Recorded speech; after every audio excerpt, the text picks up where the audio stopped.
ఇక breaking news చూస్తున్నాం.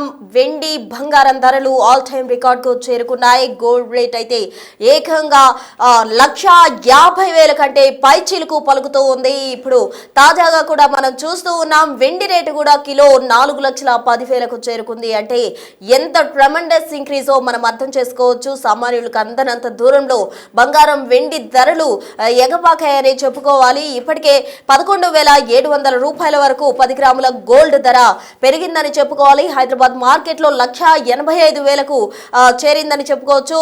24 క్యారెట్ల బంగారం ధరకు సంబంధించిన రేట్లు ఇప్పుడు మనం చూసాము. అలాగే 1,73,000 దగ్గర ఆర్నమెంట్ గోల్డ్ అయితే ట్రెండ్ అవుతూ ఉంది. కిలో వెండిపై ఏకంగా 25,000 రూపాయలు ఒక్క రోజులోనే పెరిగిపోయిందంటే బంగారం వెండి ధరలు ఎంతలా పెరిగిపోతున్నాయో మనం అర్థం చేసుకోవచ్చు. ఇక రాబోయే రోజుల్లో బడ్జెట్ సమావేశాలు కూడా జరగబోతున్నాయి. బడ్జెట్ సమావేశాల అనంతరం ఇంపోర్ట్ ట్యాక్స్ వేసే అవకాశం ఉంది. దీంతో దిగుమతులకు సంబంధించి ఎక్కువగా ప్రభావం పడనున్న నేపథ్యంలో ఇంకా ఎక్కువగా బంగారం వెండి ధరలు పెరుగుతాయి అనడంలో ఎటువంటి అతిశయోక్తి కూడా లేదు. ఇప్పటికే ఆల్ టైమ్ రికార్డ్ కు బంగారం వెండి ధరలు చేరుకున్నాయి. సామాన్యులు కొనాలంటేనే భయపడుతున్న సిచ్యువేషన్. ఇప్పుడే చాలా మంది పెరుగుతున్న ధరల దృష్ట్యా చాలా మంది ఇన్వెస్ట్మెంట్ రూపంలో ఇన్వెస్ట్ చేసే వాళ్ళు కూడా బంగారం వెండి కొని ఆల్రెడీ సేవ్ చేసుకుంటూ ఉన్నారు ఇన్వెస్ట్మెంట్ రూపంలో. అయినప్పటికీ కూడా అవి కొనాలంటే మున్ముందు బంగారం ఇంకా పెరిగే అవకాశం ఉంది అంటున్నారు. ఎంతవరకు చేరుతుంది, ఎక్కడ ఇది ఆగిపోతుంది అన్న వివరాలు కూడా ఇప్పటి వరకు క్లారిటీ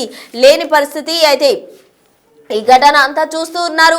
కిలో వెండిపై ఏకంగా 25,000 పెరిగింది. అసలు చాలా మంది కూడా వెండి పట్టాలు కావచ్చు, ఇతరత్ర సామాగ్రి, ఇంట్లో పూజ సామాగ్రి కావచ్చు, లేకపోతే ఇతర రూపాల్లో వెండి కొనుగోలు చేస్తూ ఉంటారు. ఇప్పుడు వాళ్ళు కొనుగోలు చేసిన వస్తువులే ఎంత ధర పలుకుతుందో కూడా అర్థం చేసుకోవచ్చు. అయితే మొత్తంగా కూడా వెండి బంగారం ధరలు పెరుగుతున్న నేపథ్యంలో అటు మనం చూస్తూ ఉన్నాం. బడ్జెట్ సమావేశాల్లో ఇంపోర్ట్ ట్యాక్స్ కూడా వేస్తారు కాబట్టి ఇంకా పెరిగే అవకాశం ఉంది. కాబట్టి సామాన్యులు కొనలేని పరిస్థితి. ఉన్న వాళ్ళైతే ప్రెసెంట్ ఉన్నంతలోనే ఇన్వెస్ట్మెంట్ రూపంలో వాటిని ఎంత ఉంటే అంత కొనుగోలు చేద్దామన్న విధంగా కూడా అటు గోల్డ్ షాపుల వద్ద కొంతమంది అయితే బార్లు తీరుతున్న పరిస్థితి ఉదయం మనం గమనించడం జరిగింది. అయితే ప్రెసెంట్ తాజాగా 25,000 రూపాయలు ఒక్క రోజులోనే, అంటే ఎంత రికార్డ్ అన్నది మనం అర్థం చేసుకోవచ్చు. అయితే మొత్తంగా మనం చూస్తూ ఉన్నాం బంగారం వెండి ధరలు పైకి ఎగపాకుతున్నాయి. దీనికి సంబంధించి బిగ్ టీవీతో మాట్లాడేందుకు ఎక్స్పర్ట్ ప్రభు ఉన్నారు. ప్రభు గారిని అడిగి మరిన్ని వివరాలు తెలుసుకుందాం. ఎందుకంటే రోజు రోజుకి బంగారం వెండి ధరలు పెరిగిపోతున్నాయి. వీటన్నిటికీ ఒక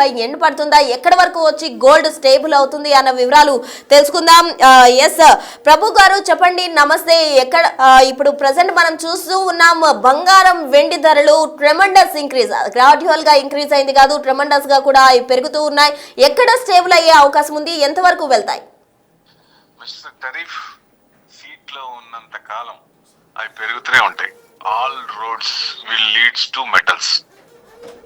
అన్ని మెటల్స్, ఓన్లీ సిల్వర్ అనే కాదు, గోల్డ్ అనే కాదు, ఆల్ కాపర్ గానీ, జింక్ గానీ, అల్యూమినియం గానీ, all metals are zooming like anything because of Trump. ఎందుకంటే ఇప్పుడు ఇరాన్ మీద మళ్ళీ ప్రెషరైజ్, ఎందుకంటే వాళ్ళు రెడీగా ఉన్నారు. సో జస్ట్ ఒక ఇండికేషన్ అన్నట్టు, ఒక బటన్ అంతే చేస్తే వాళ్ళని అటాక్ చేయొచ్చు అన్న ఉద్దేశంతో అంటే సిచ్యువేషన్ ఈజ్ టెన్స్ కాబట్టి ఈక్విటీ కొంచెం ఇబ్బంది పడుతుంది. సో దాని అనుగుణంగా మెటల్స్ పెరుగుతున్నాయి విపరీతంగా. డైలీ మీరు అన్నట్టు డైలీ పెరుగుతుంది. 25,000, 20,000, 15,000 అట్లా. ఇవాళ చూసినా ఎక్స్చేంజ్ లో చూస్తే మీరు చెప్పిందేమో, బయట ఎక్స్చేంజ్ లో చూస్తేనేమో 10,000 గోల్డ్ పెరిగింది. 1,76,743 ఉంది ఇప్పుడు. అదే సిల్వర్ అయితే 4,08,860. అంటే అనుకున్న టార్గెట్ లాస్ట్ టైం చేసినప్పుడు, మన ఛానల్ చేసినప్పుడు 4 lakhs టార్గెట్ అనుకున్నాం. దాని అనుగుణంగా 4 lakhs రీచ్ అయింది. ఇప్పుడు నెక్స్ట్ టార్గెట్ ఎక్కడికి పెట్టుకోవచ్చు అంటే 4.5 వరకు పెట్టుకోవచ్చు. ఇది ఈ సిచ్యుయేషన్స్ కనుక, ఈ జియో ఎకనామిక్ కన్సర్న్స్ కనుక కంటిన్యూ అవుతుంటే, ఇంకా ఆయన టెంపరీతనం ఇంకా ముందుకు జంప్ అవుతుంటే, ఇరాన్ మీద కానీ ఇంకా కొత్త ఇష్యూస్ కూడా తేవచ్చు కదా. ఇప్పుడు ఇరాన్ మీద అటాక్ చేస్తే మటుకు 4.5 క్రాస్ అయ్యే ఛాన్స్లే ఉంటది. ఇమీడియట్ గా 1 day 25 అంటే ఎట్లా పెరగాల మరి, విపరీతంగా పెరుగుతున్నాయి. సో కన్సిస్టెంట్ గా అంటే ఎక్కువ మంది కూడా ఇంత పెరుగుతుందని ఎవరు ఎక్స్పెక్ట్ చేయాల. కొంతమంది కూడా ఇంకా తగ్గితే కొందాం అని ఆగారు, కానీ అసలు ఎక్కడ కొందామో కూడా తెలియదు.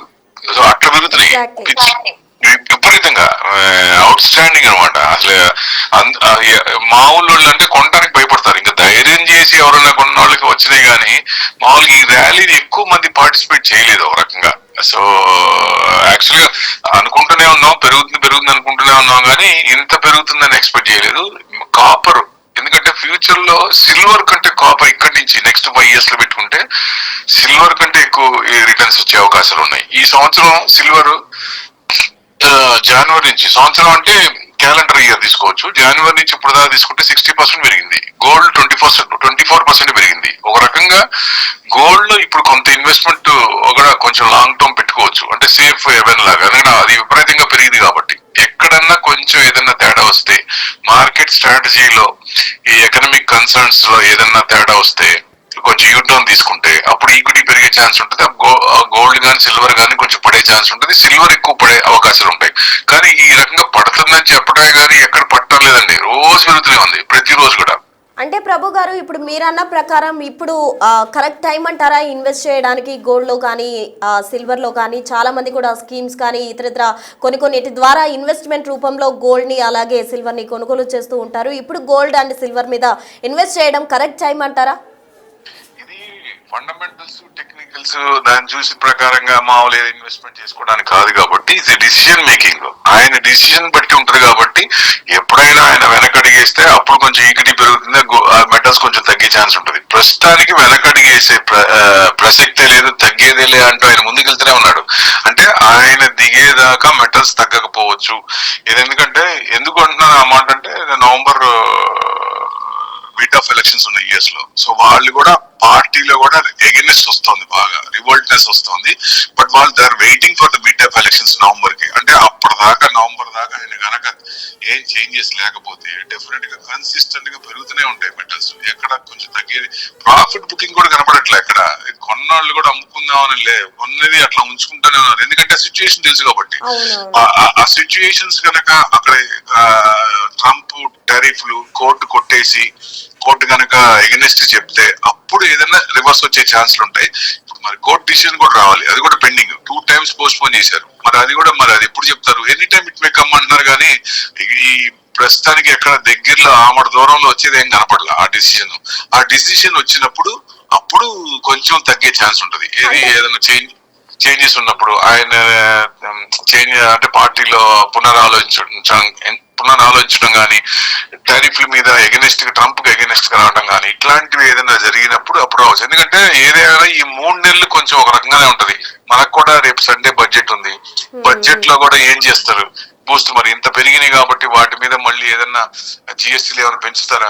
గవర్నమెంట్ కి ట్యాక్స్ కావాలి కదా, ఇంపోర్ట్ ట్యాక్స్ పెంచే అవకాశం కూడా సూచనలు ఎక్కువగా కనిపిస్తూ ఉన్నాయి. ఎందుకంటే ట్యాక్స్ పెరుగుతున్నప్పుడు ట్యాక్స్లు పెంచే అవకాశాలు ఉంటాయి జనరల్ గా. వీటి మీద ఏదైనా చేస్తే ఇప్పటికే మార్కెట్ ఏమి ఎక్స్పెక్ట్ చేస్తుంది?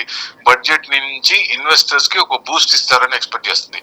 అది రాకుండా వీటి మీద ఇంకా ఏదైనా వేస్తే మటుకు అప్పుడు కొంచెం నెగిటివ్ వస్తే అప్పుడు ఈక్విటీ ఇంకో బడ్జెట్ తర్వాత కూడా ఇబ్బంది పడే ఛాన్సులు ఉంటాయి బూస్ట్ ఇవ్వకపోతే. ఎందుకంటే ఎఫ్ఐఎస్ కూడా కన్సిస్టెంట్ గా దాదాపుగా లాస్ట్ అక్టోబర్ నుంచి చూస్తే 2 లక్షల కోట్ల పైన అమ్మారు. సో ఇంకా అమ్ముతూనే ఉన్నారు. నెలలో ఒక రోజు అది కూడా 300 crores బయింగ్ ఉంటుంది అంతే. నిన్న బయింగ్ ఉంది చాలా తక్కువ. సో అట్లా వాళ్ళు యూటర్న్ తీసుకోవాలంటే వాళ్ళు 2019 లో కార్పొరేట్ ట్యాక్స్ తగ్గించారు, 30% నుంచి 22% చేసింది సీతారామన్ గారు. సేమ్ ఇప్పుడు మళ్ళీ అదే సిచ్యువేషన్ ఉంది కాబట్టి మార్కెట్ ఇబ్బంది పడుతుంది కాబట్టి ఇప్పుడు ఏదన్నా బూస్ట్ ఇవ్వచ్చు. ఏదన్నా ఎస్టీటీలో మార్క్ చేసినా చాలు బ్రహ్మాండంగా మార్కెట్ బూస్ట్ తీసుకుంటది. సో ఇట్లాంటివి ఏదైనా ఇండివిజువల్ ఐటీ అయితే 12 లక్షలు చేశారు, 12 లక్షల నుంచి 20 లక్షలు చేయాలని ఒక రికమెండేషన్ వస్తుంది. మెయిన్ దవ్వూరు సుబ్బారావు గారు కూడా నిర్మలా సీతారామన్ గారికి లెటర్ రాశారు నిన్న. ఇది మార్కెట్ కి కొంచెం బూస్ట్ ఇవ్వాలి, లేకపోతే ఇబ్బంది అవుతుంది. హెచ్ఎన్ఐ క్లయింట్స్ మొత్తం ఇండియా వదిలిపోయి బయట వేరే కంట్రీలో ట్యాక్స్ లేని కంట్రీస్ కి వెళ్ళిపోతున్నారు, ఇంకా వెళ్ళే అవకాశం ఉంటుందని చెప్పి కొంచెం ఇచ్చేశారు. ప్లస్ సెబీ డైరెక్టర్ కూడా, మాజీ సెబీ డైరెక్టర్ కూడా ఆయన కూడా కొంచెం హిట్ చేశారు. సో మార్కెట్ కి బూస్ట్ ఇవ్వాలి, లేకపోతే ఇబ్బంది పడుతుంది అన్న ఉద్దేశంతో. సో ప్రభు గారు, ఇప్పుడు మనం బంగారం పెరుగుదల విషయానికి వస్తే పడిపోవడం కూడా ఉండే ఛాన్సెస్ ఉంది అంటున్నారు. బట్ ఇప్పటి వరకు పడిపోయిన పరిస్థితి అయితే లేదు. గత కొద్ది రోజులుగా పెరుగుతూనే వస్తుంది బంగారం వెండి ధరలు. ఒకవేళ ఇన్ కేస్ బంగారం ధరలు వెండి ధరలు పడిపోయినట్లయితే ఎంతవరకు పడిపోవచ్చు? మనం గతం నుంచి చూస్తూ ఉన్నాం, ఎక్కువగా కూడా పెరిగితే వేలలో పెరుగుతుంది, పెరుగుతుంది, తగ్గితే 100-200 లేకపోతే చాలా తక్కువగా పడిపోతూ ఉంటుంది. ట్రెమెండస్ డిక్రీజ్ అనేది ఉంటుందంటారా? ట్రెమెండస్ ఫాల్ అనేది ఏదైనా ఉన్నప్పుడు 10-20% జనరల్ గా ఒక ఈక్విటీ కానీ మెటల్స్ కానీ విపరీతంగా పెరిగినప్పుడు ఒక 10-20% రావటం, రీట్రేస్మెంట్, ప్రాఫిట్ బుకింగ్ రావటం అనేది సర్వసాధారణం. సో ఈ సెంట్రల్ బ్యాంక్స్ ఎక్కువ చేస్తున్నాయి కాబట్టి గోల్డ్ పెద్ద తగ్గట్లేదు. ఎందుకు తగ్గట్లేదు గోల్డ్ అంటే, మామూలుగా రిటైల్ వాళ్ళు కూడా ప్రాఫిట్ బుక్ చేసుకున్న అంత డిఫరెన్స్ కనపట్లేదు, ఎందుకంటే సెంట్రల్ బ్యాంక్స్ ఇంకా ఎక్కువలోనే ఉన్నారు. సో వాళ్ళు ఎప్పుడైనా అమ్మినప్పుడు అప్పుడు విపరీతంగా పడే ఛాన్స్ ఉంటుంది. అందుకని గోల్డ్ సేఫ్ హెవెన్ ఒక రకంగా తీసుకోవచ్చు. మెటల్స్ లో తీసుకుంటే మెయిన్ గోల్డ్ కి ఇవ్వచ్చు, ఎందుకంటే 7-8% మినిమం ఇస్తుంది సేఫ్ హెవెన్ అంటే. సో అట్లా ఇప్పుడు సిల్వర్ ఎక్స్ట్రీమ్ గా పెరిగింది కాబట్టి దాంట్లో ఏదైనా రావచ్చని ఎక్స్పెక్ట్ చేస్తారు, కానీ ఎక్కడ కనపట్లేదు. ఇవి ఈ అన్సర్టనిటీస్ ఉన్నంత కాలం అవి కొంచెం ముందడిగే ఉంటుంది. సో ఎప్పుడైనా తిరిగినప్పుడే అప్పుడు కొంచెం తగ్గే ఛాన్స్ ఉంటుంది. 10-20% అంటే సిల్వర్ లో చెప్పలేము 10% పడుతుంది, 20% పడుతుంది అని చెప్పలేము. పడితే ఒక్కోసారి 40% కూడా పడచ్చు. పడి మళ్ళీ లేస్తుంది సిల్వర్, మళ్ళీ మూమెంట్. ఎందుకంటే గ్రీన్ ఎనర్జీ రాలేదు, ఇంకా గ్రీన్ ఎనర్జీ ఫుల్ లెంత్ గా మనం వాడుకలోకి రాలేదు. గ్రీన్ ఎనర్జీ తర్వాత రెన్యూబుల్ ఎనర్జీ ఇవన్నీ వచ్చినప్పుడు వాటికి సిల్వర్ చాలా అవసరం. సో అప్పుడు 5 years అబౌవ్ తర్వాత గ్రీన్ స్టాక్స్ అన్ని పెరుగుతాయి కాబట్టి గ్రీన్ ఎనర్జీ యూసేజ్ ఎక్కువ అవుతుంది, అప్పుడు సిల్వర్ యూసేజ్ ఎక్కువ అవుతుంది. అంటే లాంగ్ టర్మ్ మళ్ళీ మూవ్మెంట్ వస్తుంది, బట్ షార్ట్ టర్మ్ లో ఎక్కడో చోట కొంచెం రీట్రేస్మెంట్ వస్తుంది అనే ఎక్స్పెక్టేషన్ ఉంది. అది ఎక్కడ అనేది మరి ఆ ట్రంప్ డిసిషన్ బట్టి, కోర్టు డిసిషన్ బట్టి ఉంటుంది. సో వాళ్ళ అంటే ధైర్యం చేసి కొనే వాళ్ళు కొంటున్నారు, కొంచెం కన్సీ పెరుగుతుంది కాబట్టి. ఇప్పుడు ఇరాన్ మీద నిజంగా రేపు అటాక్ చేశారనుకోండి, మళ్ళీ టకటక 4.5 అంటే 5 lakhs వరకు వెళ్లే ఛాన్స్ కూడా ఉంటుంది. గోల్డ్ దాదాపుగా 2 lakhs రాదనుకుంటే ఇప్పుడు 2 lakhs దగ్గరలో వచ్చేస్తుంది, 2 lakhs కూడా రావచ్చు. ఇష్యూలు ఏదైనా కొత్త ఇష్యూలు కానీ, ఇరాన్ ఇష్యూ కానీ ఫేరప్ అయితే మటుకు. సో ఆ ఇష్యూలన్నీ సబ్సైడ్ అవ్వాలి. సబ్సైడ్ అయినప్పుడు అప్పుడు యూటర్న్ తీసుకునే అవకాశం ఉంటుంది, మెటల్స్ ఈక్విటీ పెరిగే ఛాన్స్ ఉంటుంది. ప్రస్తుతానికి ఈ 3 నెలలు కొంచెం అప్ ట్రెండే కనపడుతున్నాయి. ఏది బడ్జెట్ అయిపోయినాక మార్చ్, ఏప్రిల్ నుంచి కానీ బడ్జెట్ లో బూస్ట్ ఇస్తే అప్పుడు ఏప్రిల్ నుంచి మార్కెట్ పెరుగుతుంది అనుకుంటున్నాం. ఒకవేళ పెరగకపోతే మటుకు ఇంకా కన్సిస్టెంట్ గా సిల్వర్ ఇంకా పెరుగుతూనే ఉంటుంది. సిల్వర్ ఈ రెండుతో పాటు కాపర్ కూడా ఉంది. సో అందుకే అంటే నేను మెటల్స్ లో డైవర్సిఫైడ్ చేసి పెట్టుకోండి. ఓన్లీ సిల్వర్ ఇంత పెరిగింది కాబట్టి మొత్తం క్యాపిటల్ దాంట్లో పెట్టకుండా silver, copper, metal, zinc, national aluminium, Nalco ఇట్లాంటి స్క్రిప్ట్స్ లో వాటిల్లో పెట్టుకుంటే నెక్స్ట్ డిమాండ్ ఉంది కాబట్టి ఇంకా కొంచెం రీట్రేస్మెంట్ అయినా మళ్ళీ పెరిగే అవకాశాలు ఉన్నాయి. ఓకే ఓకే ప్రభు గారు, థ్యాంక్ యూ ప్రభు గారు. సో గోల్డ్ ఎక్స్పర్ట్ చెప్పిన సమాచారం మేరకు కనుక గమనించినట్లయితే బడ్జెట్ సమావేశం అనంతరం దీనికి సంబంధించి కన్సిస్టెన్సీ ఉంటుందా, లేకపోతే ఏ విధంగా ఉండబోతుంది, ఒక దగ్గర స్థిరపడుతుందా బంగారం ధర, వెండి ధర, లేకపోతే తిరిగి పడిపోయే అవకాశం ఉందా? అటు ఇరాన్ నుంచి యుద్ధం అంటున్నారు కాబట్టి వాటి పరిణామాల అనంతరం కూడా దీనికి సంబంధించి ఒక క్లారిటీ వచ్చే అవకాశం ఉంది. అయితే తాజాగా మాత్రం మనం ప్రెసెంట్ సిచ్యువేషన్ గమనించినట్లయితే బంగారం, వెండి ధరలు అయితే ఆకాశాన్ని తాకుతూ ఉన్నాయి. సామాన్యుడికి అందనంత దూరంలో బంగారం, వెండి పరుగులు పెడుతున్న క్రమంలో సామాన్యుడు బంగారం కొనగలడా లేదా అన్నది ఒక ప్రశ్నార్థకంగానే మిగిలిపోయింది. మరి బంగారం, వెండి ధరలు ఎక్కడ స్థిరపడతాయి, ఇంకా ఎగబాగే అవకాశం ఉందా, ఎక్కడ ఇవి ఒక ఎండ్ కార్డ్ పడుతుంది, యుద్ధం తర్వాత పడుతుందా, లేకపోతే బడ్జెట్ సమావేశాల అనంతరం ఒక క్లారిటీ వస్తుందా అన్నది వేచి చూడాలి.